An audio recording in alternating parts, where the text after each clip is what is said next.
Greetings and welcome to Distillate. In the previous few lectures, we have discussed about various unit operations in which material balance without chemical reactions can be applied. So we discussed about mixing, evaporation, distillation, crystallization, drying, absorption, and extraction. Today onwards, we are going to start with material balance with the chemical reactions.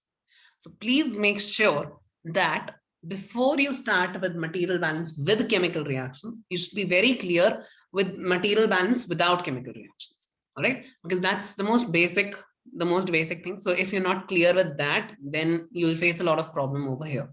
So please keep in mind that you have to be very clear with material balance without chemical reactions. All right.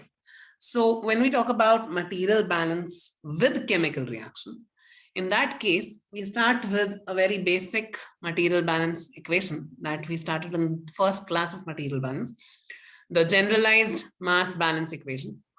That was input minus output plus generation minus consumption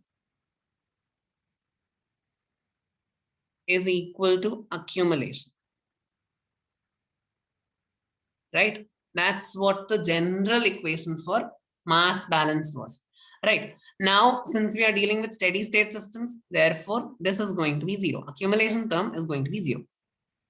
Now, if that's the case, then we are left with input minus output plus generation minus consumption equals to zero. Right? Now, we discussed that for non-reacting systems, that is for material balance without chemical reactions, we'll be having generation and consumption term as well equal to zero, right? Right? So we had input minus output plus generation minus consumption equals to zero. In case of reacting systems, generation and consumption term is not going to be equal to zero, right? For material balance with chemical reactions, you will not have generation and consumption equals to zero, right? So if you have a chemical reaction, let's say A gives B. So you know that A comes in the reactants and B comes in the products. So in any chemical reactions, the reactants, they get consumed. All right, they get consumed, and the products, they get generated. Okay, they get generated. So in any chemical reaction, a reactant will get consumed and a product will get generated. So when we form an equation for A balance, so since A is getting consumed and it is not going to get generated, so consumption term is going to be non-zero, and generation term is going to be zero. So you will get A in minus A out is equal to A consumed, right? So suppose if you have a reactor or any unit, any system. For instance, we are taking a reactor. So in a reactor, let's say you are sending 10 kilomole of A, and outside you're getting, let's say, 5 kilomoles of A, right? So A in is 10, A out is 5. So you are going to get A consumed equals to 10, that is A in, minus 5, that is A out, which is equal to 5 kilomole, right?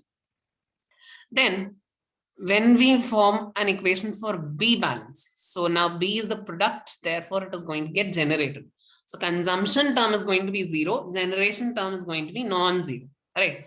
So you will get B out minus B in is equal to B generated, right? B out minus B in is equal to B generated. So let's say over here you have no B at all. So 0 kilomole of B. And over here you get, let's say, 7 kilomoles of B. So B generated would be B out, that is 7, minus B in, that is 0. So that was going to be 7 kilomole. All right. That is what your material balance with chemical reactions will take. All right. So let's say we have multiple reactions. So suppose you have two different reactions taking place. A gives B and B gives C, right? So in this case, you have A that is getting consumed. You have C that is getting generated. And B in one reaction, it is getting generated. In the other reaction, it is getting consumed, right? In one reaction, A is getting generated, B is getting generated, and the other reaction, B is getting consumed. So when we form the A and C balance equation, when we form the A balance equation, then it is going to be A in minus A out is equal to A consumed, correct? Because that is your A balance where A is only getting consumed. Then when we form a C balance equation, then that is going to be C out minus C in is equal to C generated, right? Because C is getting generated only, right? Then when we form a B balance equation, then in that case, we are going to get B in minus B out is equal to B consumed minus B generated. So as you can see, the consumption and generation, since both are taking place, so your consumption term as well as the generation term, both are going to be there in the material balance equation. All right. So that's how you go with A balance, B balance, and C balance if you have multiple reactions, right? If you have multiple reactions, then that is how you're going to go. All right. So when we talk about chemical reactions, remember that we don't just have a single component from the start to the end. For example, like in the previous material balance without chemical reactions, when we dealt with different unit operations. So let's say we dealt with distillation. So in the start, we had benzene and toluene. And after going through the distillation column, we used to have benzene and toluene in both the streams, right? There's no change. It was always benzene and toluene. That's not going to be the case here. So here, if you send benzene into the reactor, then you might as well get benzene and toluene, right? So toluene wouldn't be sent here. It would come out here, right? So this is going to be slightly different, all right? Slightly different when we compare material balance with chemical reactions to material balance without chemical reactions, all right? So whenever we are doing material balance with chemical reactions, then in that case, one very important term that comes into our mind is stoichiometry. All right, that is stoichiometry. So in material balance without chemical reactions, we simply used to make equations using block diagram and we used to solve. But over here, apart from that, we also need the stoichiometry of a particular reaction. All right. So until and unless we will not have the stoichiometry, we will not be able to solve that problem. All right. So whenever we talk about material balance in a reacting system, then we use stoichiometry in this way. So for example, we have A to 2B. This is the reaction. Then in that case, from the reaction, we get that if 1 mole of A reacts, then 2 moles of B are formed. Therefore, if Na moles of B are consumed, then we'll get 2 Na moles of B produced. All right. If Na moles of B are consumed, then 2 Na moles of B are produced. So how to calculate the number of moles of A that are consumed? They are obviously going to be A in minus A out. That is going to be the number of moles of A that have been consumed, right? And if we have this Na, once we have this Na, then obviously we'll get Nb, that is number of moles of B formed.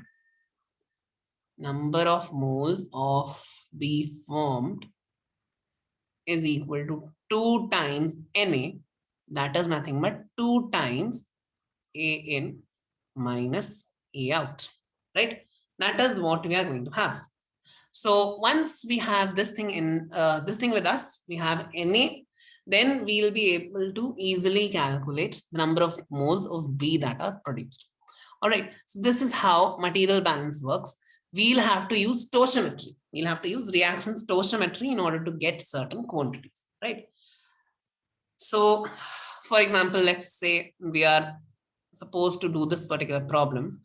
Suppose 100 kilomoles of A are fed to the reactor. So this is my reactor. I think I have drawn the block diagram further. Yeah. So suppose if we have 100 kilomoles of A that are fed to the reactor and 20 kilomoles of A is left in the product stream. Okay. So 100 kilomoles of A are fed and only 20 kilomoles of A are left in the reactor. Now we have to find that how many kilomoles of B are going to come out of the reactor. So we'll have to use reaction stoichiometry in this case. So we know that A consumed is equal to A in minus A out, that is 100 minus 20, that is 80. And we know that from the reaction stoichiometry, we know that there are, for every mole of, suppose if Na moles of A are consumed, then we'll get Nb moles of, 2 times Na moles of B that would be produced. So B produced is equal to 2 into A consumed, that is 2 into 80, that is 160 kilomoles. All right. Okay. So now we have got B produced as 160 kilomoles, right? So hence we would balance A and B separately. The concept of overall balance can be used, but remember that unlike in the case of without chemical reactions, in material balance involving chemical reactions, we can use mass balance only. So if you remember, when we used to consider material balance without chemical reactions, right? Material balance without chemical reactions. So there we had a block diagram. So in that block diagram, we used to make two equations. One was for overall material balance and the other was for component balance, right? But over here, we have just made A balance and B balance equations. We have not seen overall balance equation. So whenever we are using overall balance equation for a material balance with chemical reactions, then we would only use that for mass balance. All right, we would only use that for mass balance. Mole balance is not applicable while overall material balance is taking place. All right, for overall material balance, we are not going to balance the number of moles.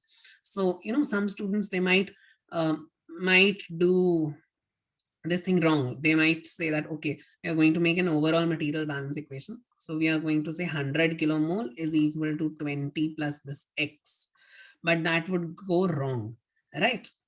So that is not applicable for chemical reactions. Only for material balance without chemical reactions, you can use mole balance for overall material balance, right? The reason for the same is very obvious. When we deal with no chemical reactions, there is no change in the number of moles as a whole, right?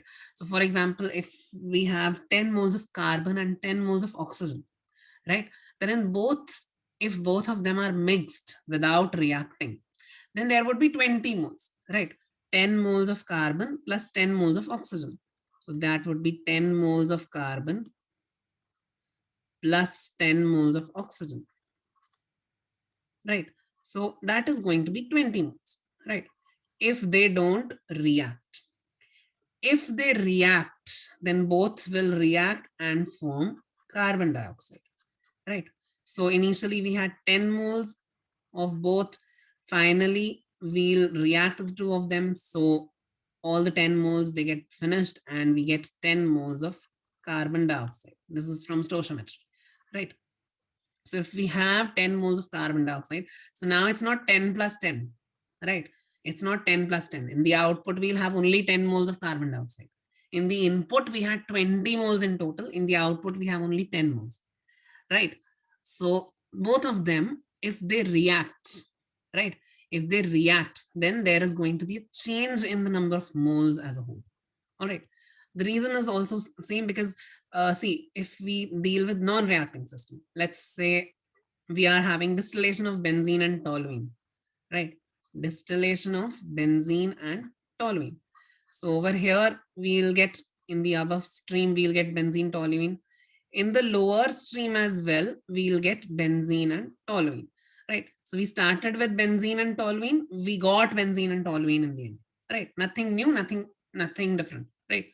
But if let's say I take carbon and oxygen, the same system that we are considering here in the example. So let's say I'm taking carbon and oxygen, right? Or let's not go there. All right, let's go there. So if we are taking carbon and oxygen, so there is carbon and oxygen here, right? Over this side. But over here, we'll get a completely different product, right? We'll get carbon and oxygen, the combination of these two, carbon dioxide. So we'll get a completely different product. We may as well have carbon and oxygen, but we'll have a different product, completely different. So I have explained this concept in the next slide as well. See, over here, if we see, there are, let's say this blue one is carbon and this orange one is oxygen. So these are moles of carbon and these are moles of oxygen, right? So if you see, if they don't react, if the two of them don't react, then you will get 10 moles of carbon plus 10 moles of oxygen, right? So in total, you'll get 20 moles, right? In total, you'll get 20 moles. But if both of them react and form carbon dioxide, then this is 1 mole of carbon dioxide that they have formed, right? This is 1 mole of carbon dioxide they have formed. So when they combine together and form 1 mole of carbon dioxide, so now over here, we only have 10 moles of carbon dioxide, right? We only have 10 moles of carbon dioxide. So remember that the overall material balance concept is not applicable on mole basis. All right, it's not applicable on mole basis. On weight basis, on mass basis, it is applicable, because remember that we have law of conservation of mass. All right, we have law of conservation of mass. There is no law of conservation of moles. There is no law like that, right? There's only law of conservation of mass. Remember that. So if you have law of conservation of mass, and you'll see that this law is applicable in both the cases, right? In this case, it is applicable. So for example, since we have 10 moles of carbon, that means weight of carbon is going to be 10 into its molecular weight. So that is 120 grams. And we have 10 moles of oxygen. So the weight is going to be 10 into molecular weight of oxygen, that is 32. So that is 320 grams. So when we add the total weight, 120 grams of carbon plus 320 grams of oxygen. So from here we get 440 grams over here, right? This would weigh 440 grams. And if we see over here, then we have 10 moles of carbon dioxide. So that is moles into its molecular weight.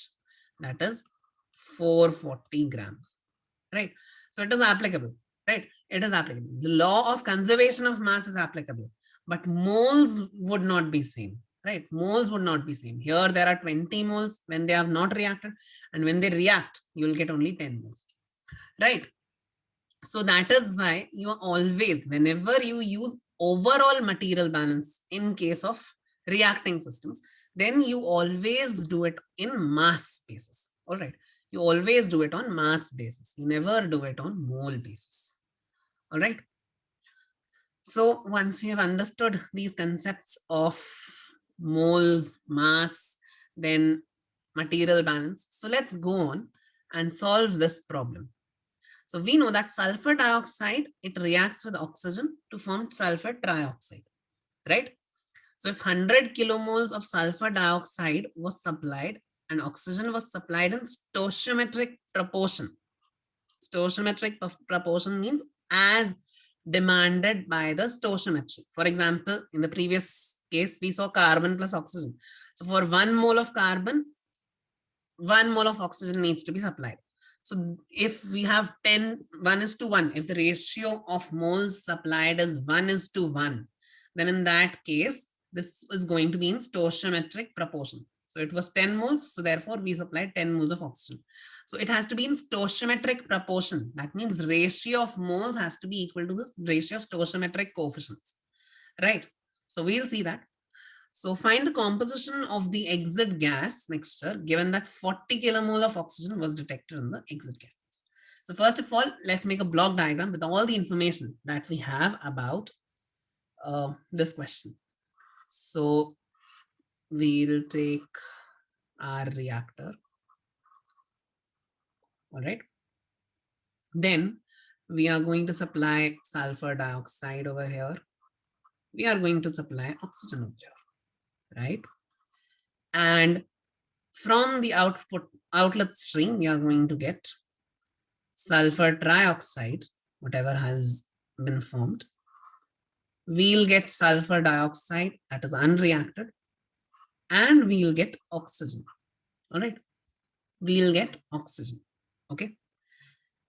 So sulfur dioxide, they have given that they have supplied it 100 kilomoles, and oxygen over here, they have said that it is 40 kilomoles, right?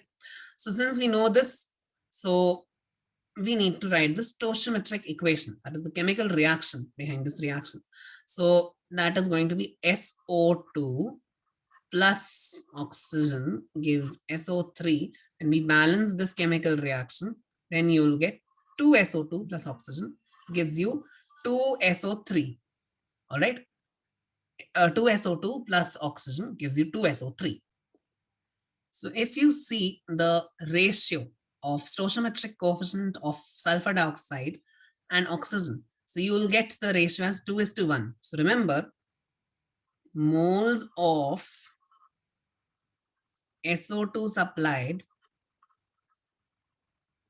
upon moles of oxygen supplied should be in the ratio according to the stoichiometric coefficient. So that would be stoichiometric coefficient of SO2 upon stoichiometric coefficient of oxygen. All right. Okay. Hence, we have moles of SO2 supplied is 100 kilomoles. Okay. Moles of oxygen supplied, we don't know. Let's call it Y. So this is Y. And this over here is 2. So from here, we'll get Y as 50 kilomoles. All right. We'll have Y as 50 kilomoles. So oxygen that is supplied is 50 kilomoles. All right. Oxygen supplied is 50 kilomoles. All right. So once we have this information about everything that is given in the question, so we'll start with our material balance.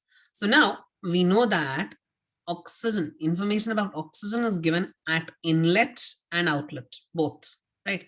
Inlet and outlet, they have given information about oxygen. So the easiest equation that can be formed is for oxygen balance. All right, oxygen balance. So oxygen balance is going to be oxygen in, since oxygen is in the reactants, right? So sulfur dioxide and oxygen, both are going to be consumed, right? And sulfur trioxide is going to be generated.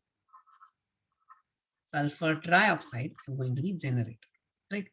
So for consumption of oxygen, the equation is going to be oxygen in minus oxygen out is equal to oxygen consumed. All right. So oxygen in is 50 kilomoles. Oxygen out is 40 kilomoles.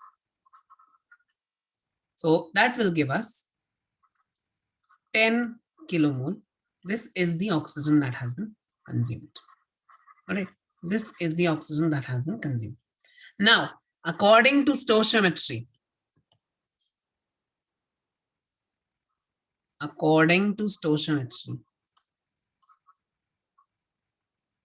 we know that whatever are the number of moles of oxygen consumed, twice the number would be consumed by sulfur dioxide, right? Twice the number of moles would be consumed for sulfur dioxide, right? So if 10 kilomoles of oxygen are consumed, then moles of sulfur dioxide that are consumed is going to be equal to 2 times the moles of oxygen that are consumed, that is 10. So that is 20 kilomoles. All right, 20 kilomoles of sulfur dioxide are consumed. So this stoichiometry, this step is the added step apart from the balance equations that we make for in case of material balance without chemical reactions. The added step in material balance with chemical reactions is the stoichiometry. All right, that is quite important. So once we have this, so using this 20 kilomole, we are going to now make the SO2 balance equation. All right, we are now going to make the SO2 balance equation. All right, so we are going to get SO2 in minus SO2 out is equal to SO2 consumed, right? Because SO2 is being consumed, right? So this is the equation that we are going to get. SO2 in, we have 100. SO2 out, we don't know. And SO2 consumed, we've just calculated it as 20 kilomoles. So we'll get SO2 out from this as 80 kilomoles. All right, this is what we are going to get. SO2 out is 80 kilomoles. All right, so since we have SO2 out equals to 80 kilomole, therefore we'll go back and write it down over here. All right, now to find the moles of SO3 that are produced, we can use two methods. The first method can be direct mass conservation. All right, so we are going to use law of conservation of mass. All right, so method one is going to be law of conservation of mass, right? So now we know from in order to calculate moles, in order to calculate mass from moles, we just need to multiply by the molecular weight. So I'm going to write the molecular weight of each component corresponding to them in yellow color. All right, so SO2, the molecular weight for SO2 is 32 plus 32, 32 plus 16 and 2, that is 64 kg per kilomole. All right, then molecular weight for oxygen is 32 kg per kilomole. Molecular weight for SO3 is 32 plus 16 into 3, that is going to be 80 kg per kilomole. And similarly over here 64 and 32, right? So since we have all these things, therefore we are going to get the mass in is going to be the mass of sulfur dioxide that has gone in plus mass of oxygen that has gone in. So mass of sulfur dioxide is moles of sulfur dioxide into molecular weight of sulfur dioxide plus mass of oxygen that has gone in is going to be mass moles of oxygen, that is 50, into molecular weight of oxygen, that is 32. So this is going to be 8,000 kg. All right, this is the mass in. All right, this is the mass in. Then when we talk about mass out,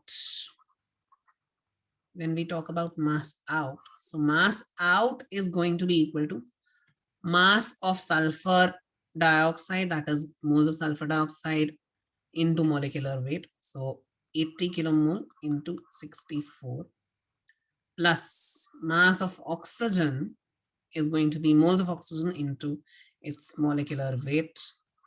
And let's say the moles of sulfur trioxide are X. So we'll get X into 80. All right, that would be the moles of sulfur trioxide. All right, sorry, not 80. I'm so sorry, I wrote 80 over here. That's, yeah, X into 80, right? So 80 is the molecular weight of sulfur trioxide. This 80 is the moles of sulfur dioxide. All right.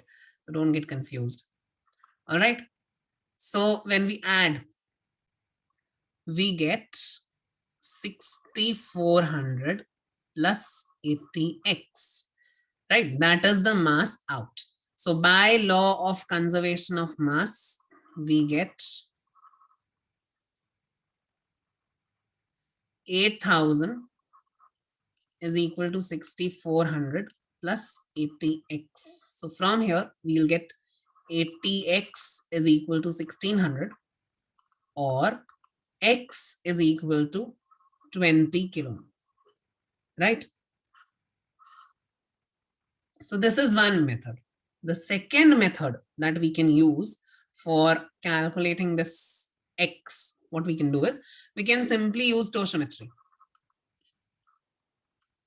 All right, that is going to be a very easy method. So we know that from stoichiometry, as many number of moles of SO2 are going to react, the same number of moles for SO3 are going to be formed, right? So the moles of SO2 that have reacted is basically the moles of SO2 that have been consumed. So that is 20 kilomoles. So since moles of SO2 consumed is equal to moles of SO3 produced, therefore moles of SO3 produced is equal to 20 kilomoles. That is quite direct. Or even if you don't have information about moles of SO2 consumed, still you could have calculated. See, we knew that oxygen consumed is 10 kilomoles, 50 minus 40, that is 10 kilomoles. And from stoichiometry, we can see that if 1 mole of oxygen is going to be consumed, then 2 moles of sulfur trioxide is going to be formed. So if 10 moles have got consumed, then 10 into 2, that is 20 kilomoles of sulfur trioxide would be formed for the consumption of 10 kilomoles of oxygen, right?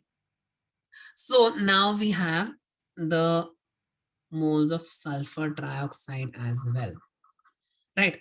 So now we need to calculate the composition of the outlet gas. So although we can simply leave it by calculating the mole fraction, but let's do the entire thing. We'll calculate mole fraction and weight fraction.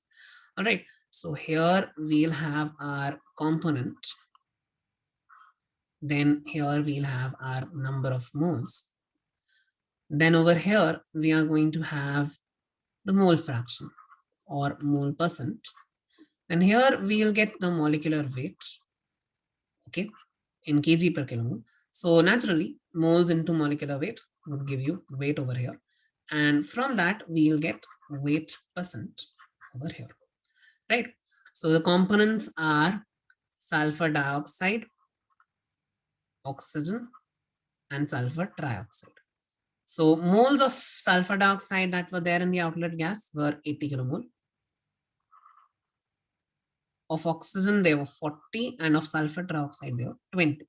So in total, we have got 140 kilomoles. Therefore, mole percent is equal to this 80 upon 140 into 100. So that is going to be 57.1%. For oxygen, it's going to be 28.6%, 40 by 140 into 100. And for sulfur trioxide, it is going to be 14.3%. Make sure that these all add up to give 100. All right. So once that is done, then we have the molecular weights. So for sulfur dioxide, it's 64. For oxygen, it's 32. And for sulfur trioxide, it's 80. So we are going to multiply the moles with the molecular weight to get weight. So 80 into 64 is 5120. 40 into 32 is 1280. And finally, 20 into 80 is 1600, right? So when we add them up, we get 8000. Now this should be 8000 because according to the law of conservation of mass, whatever is the mass that has gone in, the same amount of mass should come out. So this should be 8000. All right. So this is the mass that has come out. So it should be 8000. So weight percent is going to be this upon the total mass into 100, individual upon total into 100. So that is going to be 5120 upon 8000, that is 64%. Then 1280 upon 8000, that is 16%. And finally 1600 by 8000, that is 20%. All right. So when we add, you'll get 100%. All right. So this is how you are supposed to solve a material balance problem using chemical reactions. All right. So not just the block diagram and the equations, but also stoichiometry plays a very important role while we are dealing with these types of problems. All right. So once we are done with this, let's come to another concept, that is limiting reactant. So what is a limiting reactant?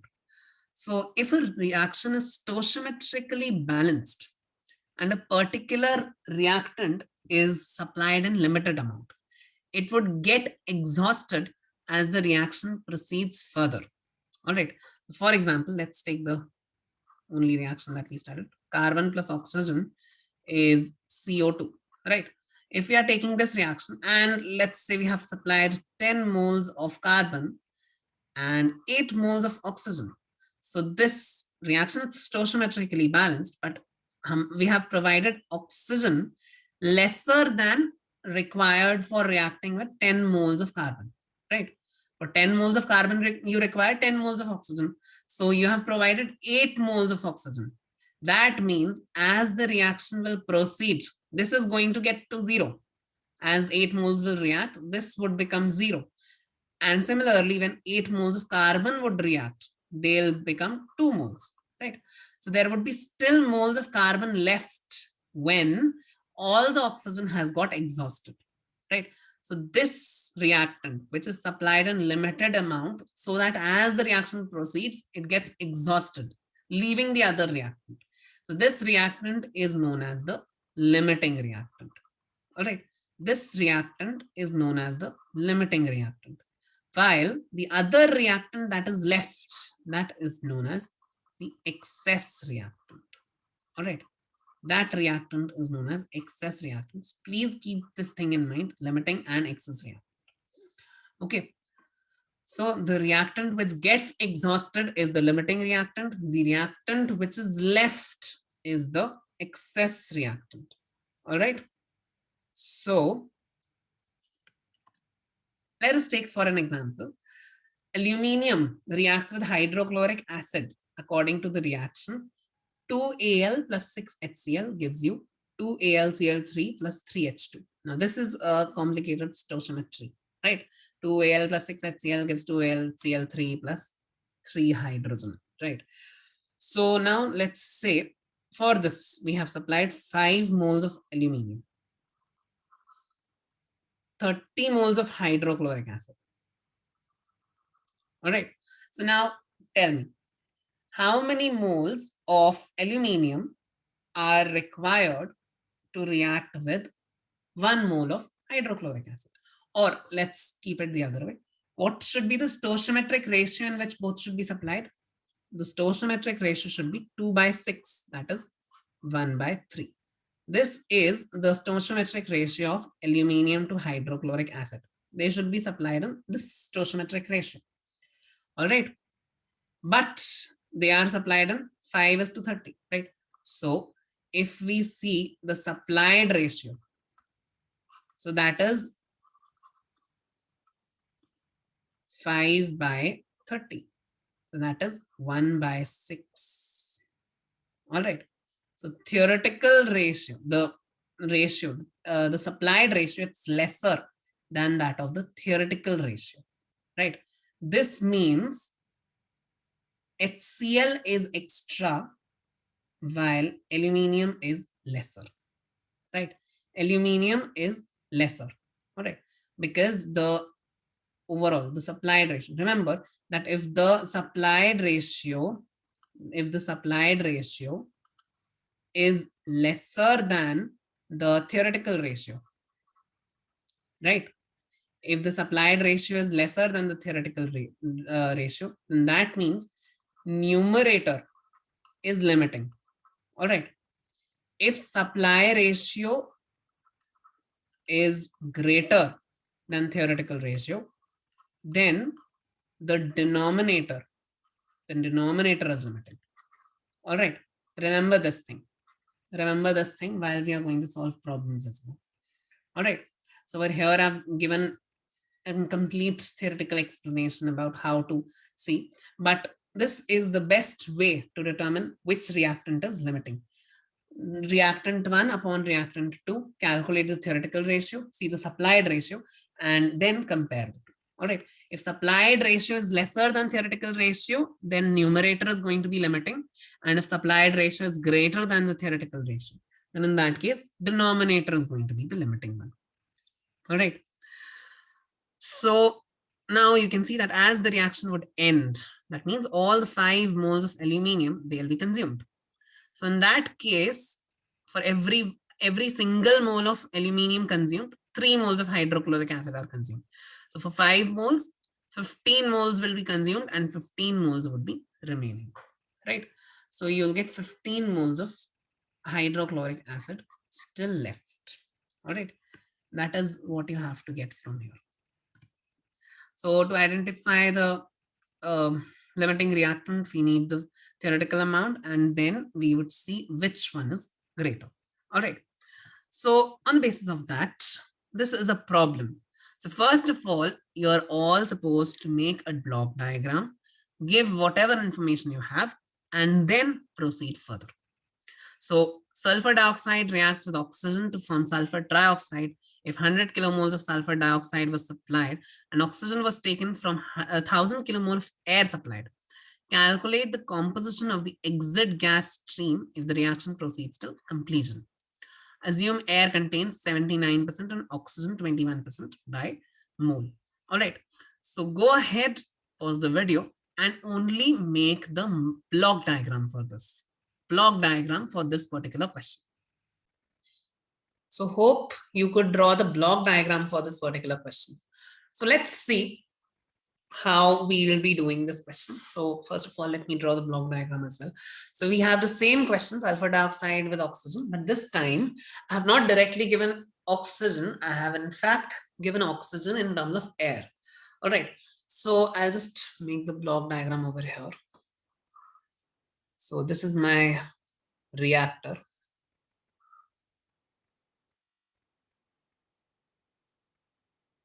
All right, this is my reactor, and in this reactor, I'm sending sulfur dioxide and air. All right, so this air is given to be 1000 kilomole, right? This air is given to be 1000 kilomole, and SO2 is given to be 100 kilomole. All right, SO2 is given to be 100 kilomole. Then air contains 21% of oxygen by mole and 79% of oxygen by mole. So, sorry, 79% of nitrogen by mole. So you have 210 kilomoles of oxygen and 790 kilomoles of nitrogen. So that is being fed here in short.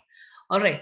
And from the products, we have sulfur trioxide, we'll have sulfur dioxide, we'll have oxygen, and also we'll have nitrogen.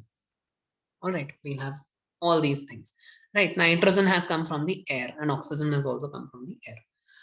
All right, so now first of all, let's again write the stoichiometric equation for this particular problem. So we'll get 2SO2 plus oxygen gives you 2SO3.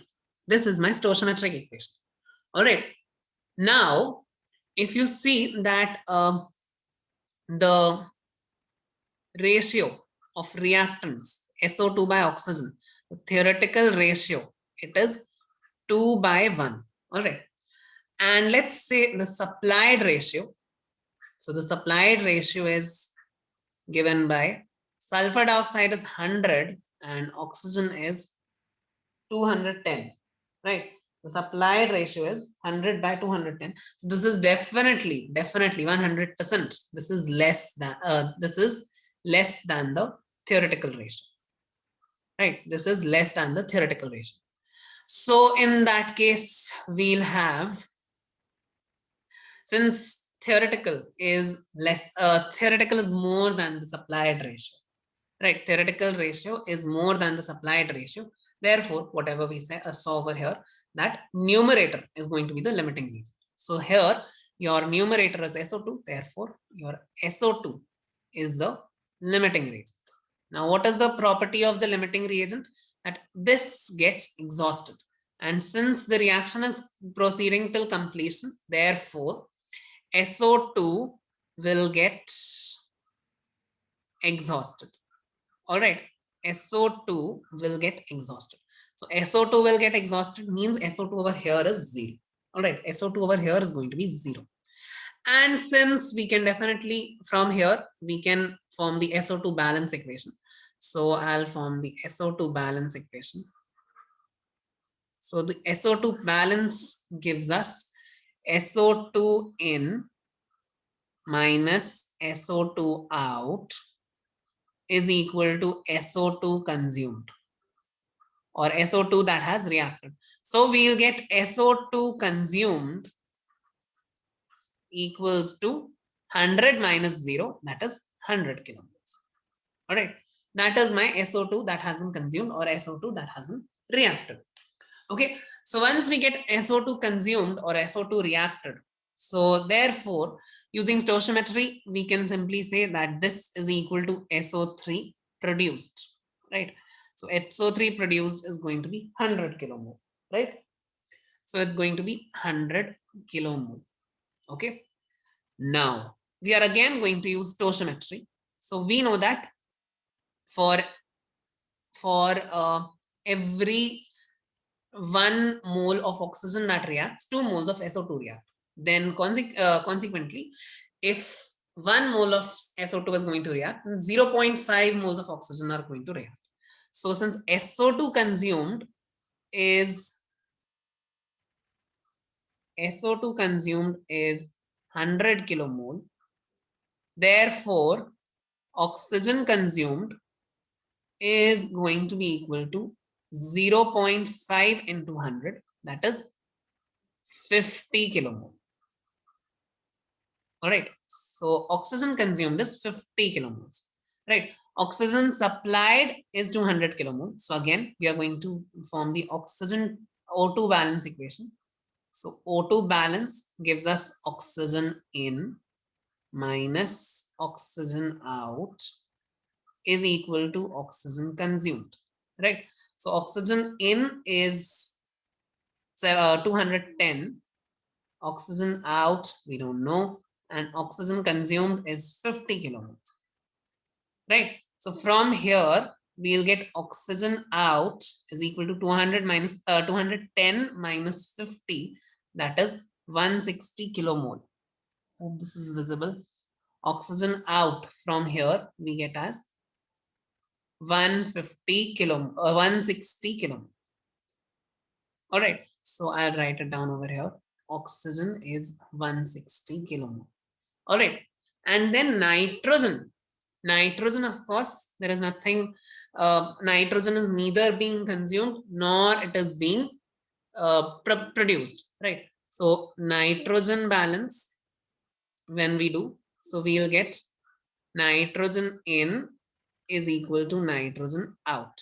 So nitrogen in is 790 kilomole. So nitrogen out is also going to be 790 kilomole. Hence, we have got the composition as components, that is sulfur trioxide, oxygen, and nitrogen.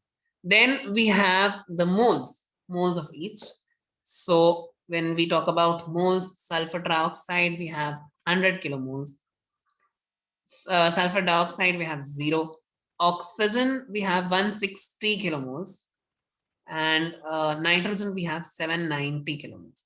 So when we add all of them, we get 1050 kilomoles in total, right? These are the total number of moles of the entire exit gas mixture, 1050. All right, then we get mole percent as individual upon total into 100. So that is 100 by 1050 into 100. So for SO3, so it is going to be 9.524%. Then for sulfur dioxide, it is going to be 0. For oxygen, it is going to be 15.24%. And for nitrogen, it is 75.236%. So when we add all of them, you'll get 100. All right. Then when we get the molecular weight is going to be for sulfur trioxide, it's 80. For sulfur dioxide, it is 64. For oxygen, it is 32. For nitrogen, it is 28. Therefore, weight we'll get as 100 into 80, that is 8,000. 160 into 32, that is 5120. And this would be the maximum. 28 into 790. So it is 22120. So when we add all of them, we get 35240. So weight percent is individual weight upon total weight into 100. So 8,000 upon 35240 into 100 is going to be 22.7%. This is again 0. Then this is going to be 14.53%. And this is going to be 62.77%. All right. So when we add all of them, you'll get 100. All right. That is your result. The composition by mole and by weight. So now we move on to example number 4. Sorry, example number 3. So go ahead, pause the video and try to solve this problem yourself.